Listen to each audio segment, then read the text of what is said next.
Apologies for that. So that pushback that happened about an hour and a half ago when they had everybody go about a 1-block radius, we were there at the house for much of the morning since the fire. And all of a sudden they told us to go back because of a safety threat due to explosives. So you can see here we've got the ATF, very big contingent of ATF agents here. The San Jose police officer, bomb squad, containment unit where they drop in a lot of the materials that they think might be explosive. That vehicle is here as well. We have seen a drone up in the sky. We've seen FBI agents all around. They've got materials. It looks like they're going to be here for quite some time, well into the night. So we do have some footage. We have been trying to piece together who Sam Cassidy is, how he was as a neighbor, how the folks around him knew him over the years. You're looking at cell phone video of this neighbor took from directly across the street. This is about to 6:40 this morning. This was a 2-alarm fire. They got the call from about 6 o'clock hour. As you can see, the smoke is already pouring out of the front living room, the eaves, the attic above the garage. So wherever this fire started, it started on the interior. And by the time the firefighters got there, then the smoke was already pouring out significantly there. So they went into a defensive mode. So that was 6:40 or so. We are hearing that surveillance video, and we'll have that for you in our next report. But we saw some surveillance video of the suspect leaving his house at about 5:39 this morning.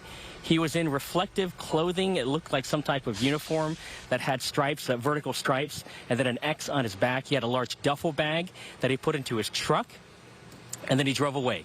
And then you see here the firefighters arriving about an hour later. We spoke with a neighbor by the name of Doug Suh. They've lived across the street for 20 years, and they've spoken in that time about a half dozen times because Mr. Suh says that he was mean. I met him a couple of times. He never said yes or no. He just coming, just looking at me, just staring at me all the time. When I say hi, he kept looking at me. I was scared too, though. My wife scared him too. You see him all the time in the morning. He works at 5 o'clock in the morning, every morning. You said you were scared of him. I didn't scare him, but I'm kind of scared because he looking at you. He's unfriendly? Unfriendly, no, not at all. He doesn't talk to anybody. Nobody? Nobody. How long has he lived in the neighborhood? He wasn't friends with anybody? About 20 years, maybe. I don't know. And he was friends with nobody? Nobody. Sometimes he just kind of mad at me when I backing up his driveway. He said, "Get out of here. Don't even come in this driveway." And then after that, and I don't talk to him anymore. He's mean. Do you have children, family? No, he got no family. Not at all. I never seen him. Who do you live with? Nobody? By himself. Wait, so back up. Stranger. You would back your vehicle into his driveway to use it to maneuver to get out, right? And he yelled at you. He yelling at you, "Get out! Don't even come through my house." He's kind of mean. So after that, I never talked to him.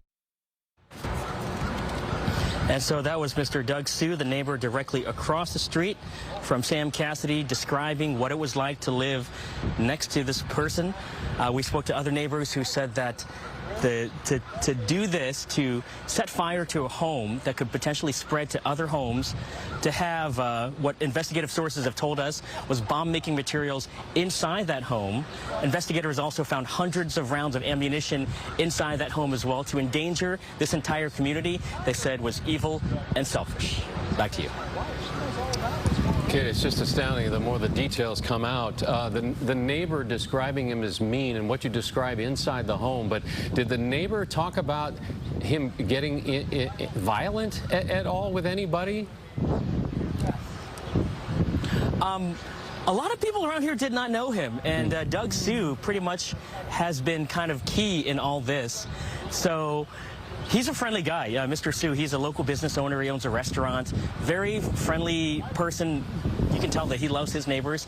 And to have this kind of interaction with him, to live across the street, someone for 2 decades, and to barely have any conversations with him, is, you could say that that is unusual.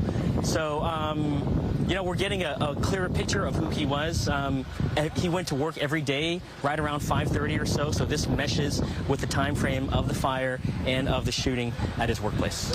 And Kit, you mentioned that 1 block radius around the suspect's home has been completely evacuated. People aren't allowed to go back to their homes or anywhere near this potential crime scene. Where are they being told to go? Have they given any kind of timeline as to how long that area is going to be evacuated?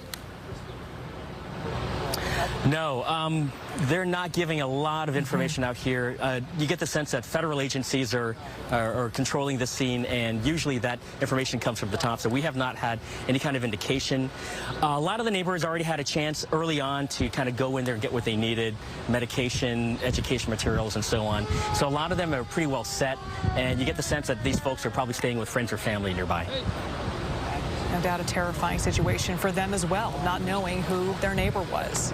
And to see the result of what that neighbor has allegedly at this point done. All right, Kit. Yeah.